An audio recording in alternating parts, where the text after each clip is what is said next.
कब्रिस्तान में जब मैयत जा रही हो या शमशान घाट पर कोई अर्थी जा रही हो, जब ये जाती हैं चलती हैं तो फिर अनजान लोग भी इन्हें देखकर रुक जाते हैं। न केवल रुकते हैं बल्कि लोगों की कोशिश होती है कि उन्हें कांधा भी दिया जाए, भले ही चाहे कोई किसी के सुख में शामिल हो या ना हो। लेकिन इस तरह का जब कोई दुख होता है तो लोग दुख में जरूर शामिल हो जाते हैं। मगर आज की कहानी जो मैं आपको सुनाने जा रहा हूं, इस कहानी में एकदम उलट होता है। एक घर है और घर के अंदर 3 सदस्य रहते हैं। 3 में से एक सदस्य की मौत हो जाती है।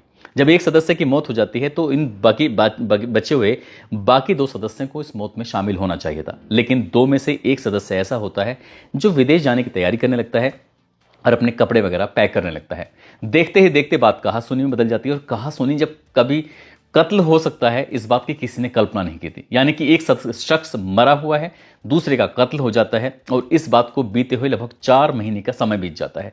4 महीने के बाद जब लोगों को पता चलता है, एक फ्लैट के अंदर से अजीब तरह की दुर्गंध आ रही थी और दुर्गंध के साथ ही जब लाश निकल के बाहर आती हैं, और ये कहानी, ये घटनाक्रम जब सोशल मीडिया अखबारों के माध्यम से लोगों को पता चलता है तो लोगों को बड़ा आश्चर्य हो रहा था, हैरानी हो रही थी कि जिन पर हम जान लगते हैं, जिनके लिए हम सब कुछ छोड़ने को तैयार हो जाते हैं, दरअसल उनको हम इस तरह से अंतिम पड़ाव पर कैसे इग्नोर कर सकते हैं। आदाब, नमस्कार, सत श्री अकाल। मैं उस्मान सैफी। आज की जो सच्ची घटना मैं आपको सुनाने जा रहा हूं, ये सच्ची घटना है तमिलनाडु प्रदेश की राजधानी चेन्नई का एक इलाका लगता है थिरुमुलई वायल।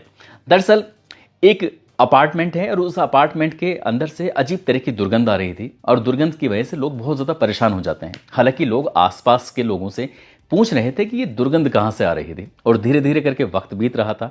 1 सप्ताह, 2 सप्ताह, 3 सप्ताह, लेकिन लोगों को जब ज़्यादा ही दुर्गंध आने लगती है, घरों में रुकना मुश्किल हो रहा था, तभी किसी ने पुलिस को फ़ोन कर दिया। पुलिस को जैसे ही सूचना मिलती है, पुलिस मौके पर आती है और मौके पर आने के बाद थिरुमुलई वायल का उस अपार्टमेंट में जो एक फ्लैट होता है, फ्लैट के अंदर पहुंचती है। वहां जाने के बाद दरवाज़ा बार बार खटखटाया जा रहा था। दरवाज़ा इसलिए खटखटाया जा रहा था क्योंकि घर के अंदर की लाइटें जल रही थी, एसी चल रहा था और उसके अंदर से कुछ जो ठंडी ठंडी हवाएं आती हैं, उस तरह से कुछ हवा भी आ रही थी। लोगों को महसूस ये हो रहा था कि कोई ना कोई इस फ्लैट के अंदर मौजूद है। अब जब काफ़ी देर हो जाती है तभी वीडियोग्राफी कराई जाती है और वीडियोग्राफी कराने के बाद आसपास के जो लोग होते हैं उनको भी मौके पर बुलवा लिया जाता है, ताकि किसी को कोई आरोप न लगा दे कि भाई पुलिस ने दरवाजा बिना हमारी परमिशन के, बिना हमारी गैर मौजूदगी के खोल दिया है और हमारे पास तो इतना सारा सामान था। क्योंकि पुलिस को भी लोगों से अपनी जान बचानी पड़ती है। दरवाजा जैसे ही खुलता है, अचानक इस घर के अंदर से अजीब तरह की दुर्गंध आती है और उस दुर्गंध की जो थी, स्मेल थी, वो पूरे फ्लैट में, पूरे उसमें अपार्टमेंट में बहुत बुरी तरह से फैल जाती है। लोगों का रुकना मुश्किल हो जाता है। आखिरकार किसी तरकीब से पुलिस या आसपास के जो लोग होते हैं फ्लैट के अंदर जाते हैं और फ्लैट के अंदर जाने के बाद जब देखते हैं, देखते ही रह जाते हैं। एक लड़की है, साथ ही उसके बराबर में एक बुजुर्ग आदमी की लाश पड़ी हुई थी। लाश दोनों बेड पर पड़ी हुई हैं, आराम से वो पड़े हुए थे, लेकिन ये लाशें क्यों पड़ी हुई हैं, इसी का एक सवाल था। क्या इनकी हत्या हुई है, क्या हुआ है, इसके पीछे जानकारी जुटाने की जब पुलिस कोशिश करती है तो पुलिस को ये सूचना मिलती है कि इस फ्लैट के अंदर 3 सदस्य रह रहे थे। अब 3 सदस्य रह रहे थे, जिसमें एक सदस्य होता है डॉक्टर सैमुअल संपत, जिसकी उम्र लगभग 34 साल के आसपास होती है, जो कि विदेश से पढ़ाई, यानी कि ऑस्ट्रेलिया से पढ़ाई करके होम्योपैथी की, और ये चेन्नई की थिरुमुलई वायल के अपार्टमेंट के फ्लैट में रह रहा था। आखिरकार पुलिस के पास उसका नंबर आता है। नंबर आने के बाद उसकी सीडीआर निकलवाई जाती है और जो सीडीआर निकलवाई जाती है तो घटना स्थल से लगभग 70 किलोमीटर दूर एक जिला लगता है कांचीपुरम, और कांचीपुरम का एक इलाका लगता है ओरिक्काई। ओरिक्काई में उस व्यक्ति की जब लोकेशन में मिलती है तो पुलिस वहां के जाकर दबिश देती है। दबिश देने के बाद आखिरकार डॉक्टर सैमुअल संपत, जिसकी उम्र 34 साल के आसपास होती है, पुलिस उसे हिरासत में ले लेती है। उससे बातचीत करती है, उससे पूछताछ करती है कि जो महिला और एक पुरुष की लाश मिली है, क्या तुम इसके बारे में कुछ बता सकते हो, क्योंकि तुम भी उस फ्लैट में रह रहे थे। पुलिस जब उससे बातचीत कर रही थी तो वो कह रहा था कि वो विदेश चला गया, कभी कोई कहानी बता रहा है। पुलिस के सामने उसने अलग अलग कहानियां बताना शुरू कर दिया, लेकिन पुलिस को अपना तरीका भी आता है बातचीत करने का। आखिरकार पुलिस उससे जब बातचीत करती है तो बातचीत करने के बाद कुछ ऐसी जानकारी मिलती है जिसको सुनने के बाद पुलिस वालों के भी रोंगटे खड़े हो जाते हैं। दरअसल कहानी शुरू होती है कि सिंथिया नाम की एक महिला से, जिसकी उम्र लगभग 37 साल के आसपास होती है। और सिंथिया नाम की वो महिला अच्छी पढ़ी लिखी होती है, लेकिन पति से उसका अक्सर विवाद रहता था। विवाद के रहते रहते अब उन दोनों पति और पत्नी ने अलग रहने का फैसला कर लिया। पत्नी ने कहा कि मुझे आपके साथ नहीं रहना है, इसलिए बिल्कुल वो अकेली रहने लगती है और तमिलनाडु के ही वेल्लोर एक जगह लगती है, वहां वो रहना सहना शुरू कर देती है। कुछ वक्त बीत जाता है। इस लड़की की जो माँ है वो अचानक से बीमार रहने लगती है और बीमार ज़्यादा रहती है, इसलिए माँ की मौत हो जाती है। माँ की मौत होने के बाद इस लड़की के जो पिता थे सैमुअल शंकर, जिनकी उम्र लगभग 78 साल के आसपास होती है, तो वो अपने पिता को अपने पास ले आती है वेल्लोर में और पिता से कहती है कि पिताजी आप परेशान होने की ज़रूरत नहीं है, आप भी अकेले हैं, मैं भी अकेली हूं, इसलिए हम दोनों साथ रह लेंगे।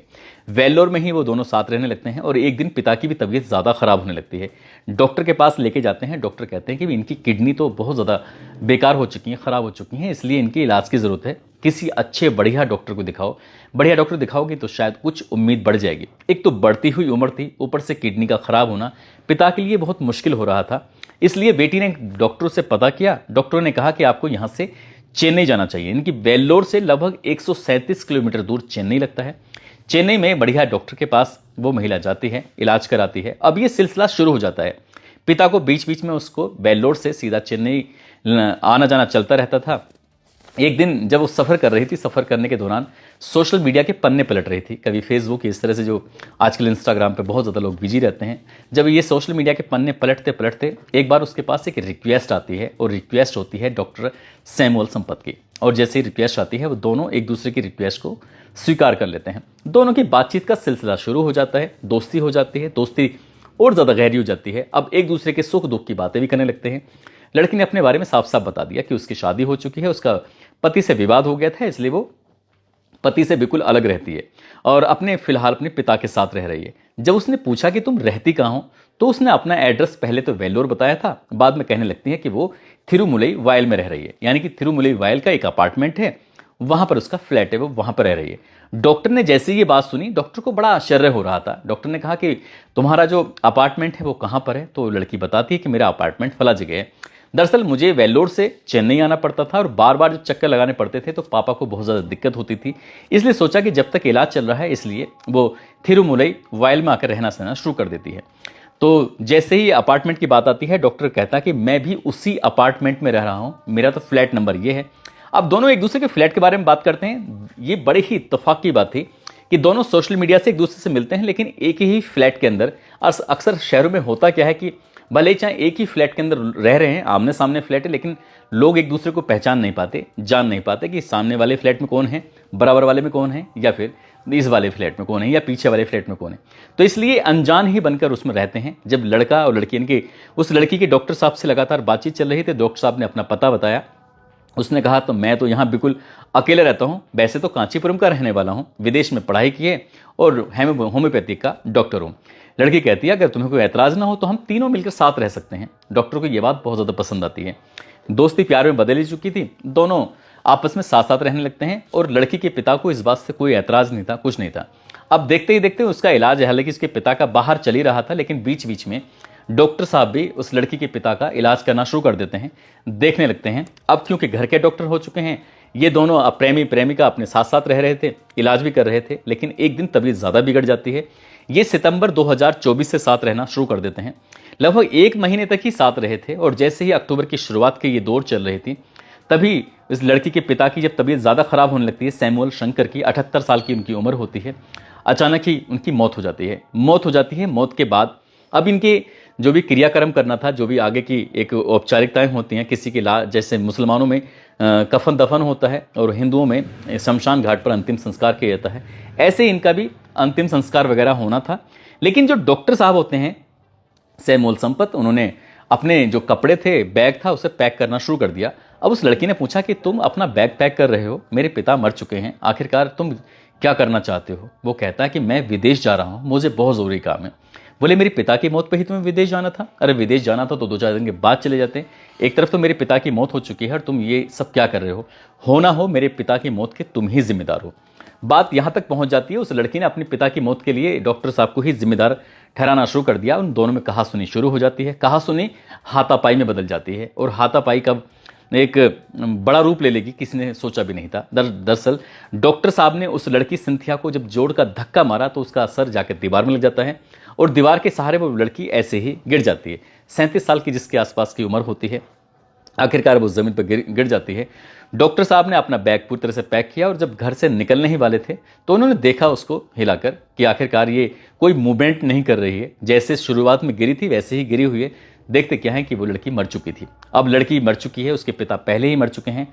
डॉक्टर साहब के जो रोंगटे थे खड़े हो जाते हैं, पैरों तले ज़मीन खिसक जाती है, सोचने पर मजबूर हो जाते हैं आखिरकार करूं तो क्या करूं। तभी उनके दिमाग में ख्याल आता है कि क्यों ना इनकी लाशों पर कुछ ऐसा केमिकल छिड़का जाए जिससे क्या अब लोगों को अचानक से एकदम से बदबू ना आए, दुर्गंध ना आए। तो इसलिए उन्होंने कुछ केमिकल का इंतजाम किया और केमिकल का इंतजाम करने के बाद उनकी लाशों पर वो लगाया और लगाने के बाद यहाँ से घर का जो एसी था वो एकदम अच्छी खासी मात्रा में चालू किया जिससे कि घर बहुत ज़्यादा ठंडा रहे और घर में एकदम से दुर्गंध ना आए।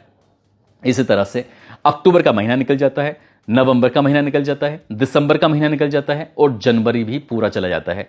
जब 15 जनवरी के बाद दुर्गंध धीरे धीरे ज़्यादा बढ़ने लगती है, तब बढ़ते बढ़ते 2 सप्ताह और भी जाते हैं, यानी कि 30 जनवरी 2025 का वो दिन था जब लोगों को ज़्यादा ही दिक्कत परेशानी होने लगी। तब उन्होंने पुलिस को फ़ोन किया, पुलिस मौके पर आती है। मौके पर आने के बाद दरवाज़ा खुलवाया जाता है, उसके अंदर 2 लाशें निकलती हैं, बाप और बेटी की। कारण जब पता करने की कोशिश की जाती है तो एक डॉक्टर का नाम आता है सामने, डॉक्टर सैमुअल संपत को पुलिस जब हिरासत पे लेती है, गिरफ्तार करती है, पूछताछ करती है तो इस एक कत्ल के मामले की बात सामने आती है और एक मौत की बात सामने आती है। हालांकि डॉक्टरों की जांच में ये बात सामने आई है कि एक मौत यानी कि लड़की के पिता की मौत तो सामान्य थी, लेकिन लड़की के सर में चोट लगने की वजह से उसकी मौत हुई है। पुलिस इस मामले की जांच पड़ताल में जुटी हुई है, क्या इसमें कोई और भी शामिल था या नहीं शामिल था, उसके पता करने के बाद साथ ही डॉक्टर का इसमें क्या रोल है, उसके संबंधित धाराओं में मुकदमा दर्ज करने के बाद कोर्ट में चार्जशीट जाएगी और चार्जशीट ये तय करेगी कि डॉक्टर साहब को कितने साल तक सलाखों के पीछे रहना है। यदि उस दिन ऐसा कुछ हुआ था तो डॉक्टर को शायद पुलिस को फोन करना चाहिए था। जितनी बात उस दिन होती शायद अब नहीं, अब ज़्यादा बड़ी बात हो चुकी है। एक कत्ल का इल्ज़ाम और दूसरा लाशें छिपाने का इल्ज़ाम, केमिकल का इस्तेमाल का इल्ज़ाम, तमाम तरह के इल्ज़ाम हैं जो सलाखों के पीछे लंबे समय तक डॉक्टर साहब की ज़िंदगी बीतना तय माना जा रहा है।